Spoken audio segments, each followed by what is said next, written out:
Elle trônait fièrement au mur du Troparium. La Métamorphose, une œuvre monumentale commandée en 1989 par la Principauté à l'artiste belge Jean-Michel Folon, qui avait choisi de s'installer sur le rocher 4 ans plus tôt. La tapisserie représente un homme qui se transforme en poisson en entrant dans l'eau et redevient homme lorsqu'il en sort. Mais voilà, toutes les œuvres sont fragiles, surtout lorsqu'elles sont en textile, et celle-ci n'y fait pas exception. Il y avait déjà eu un dépoussiérage en 2019, puis en 2024.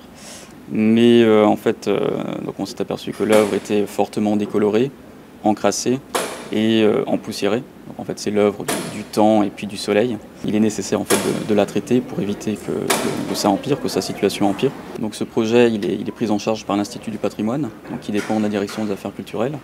L'Institut du patrimoine est assisté par la société La Réserve, qui est donc une société spécialisée en fine arts. Et donc c'est un coût d'environ 200 000 €, donc étalé sur 3 ans. 3 ans, c'est le temps qu'il faudra pour nettoyer cette œuvre en profondeur et lui redonner toute sa couleur détériorée par le temps et le soleil. C'est ce que l'on appelle ici une restauration fondamentale et le projet ne s'arrête pas au nettoyage. Il comprend même le changement intégral de la baie vitrée de l'auditorium afin que les rayons lumineux et les UV affectent moins la tapisserie lorsqu'elle sera de retour. Mais pour le moment, l'heure est au démontage, tout un défi là aussi. L'enjeu, comme vous pouvez le voir, c'est la question de l'accès, de l'accessibilité, associée aux dimensions un peu exceptionnelles de cette tapisserie. Donc elle fait 7,20 m par 10 m.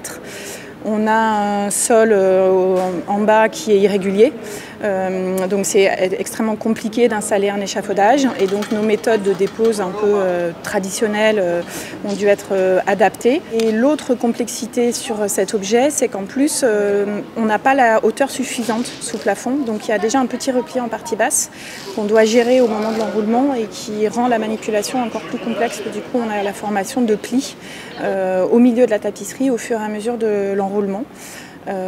Donc ça, c'est aussi une difficulté supplémentaire à gérer, sans parler de son poids, évidemment. Une fois enroulée sur elle-même, la tapisserie sera déroulée au rez-de-chaussée de l'auditorium pour y être dépoussiérée une première fois et être enroulée avec soin. Mais ce n'est que la première étape. Il y a plusieurs étapes. Dans un premier temps, elle va connaître une période de stockage et ensuite elle va être restaurée en Belgique. Donc là, il va y avoir un peu 2 phases. Une première étape qui va consister en un lavage parce qu'elle est extrêmement encrassée. En fait, cette tapisserie, elle n'était pas doublée, donc elle a fait un peu filtre à poussière. Elle sera redoublée entièrement et ensuite elle retrouvera sa place, mais dans un auditorium dont la scénographie va être revue. C'est donc tout un parcours qui attend la Métamorphose de Folon, portée par l'Institut du patrimoine avec la direction des affaires culturelles. Un nouveau défi qui prouve encore une fois l'attachement de la Principauté à son histoire et l'histoire de l'art.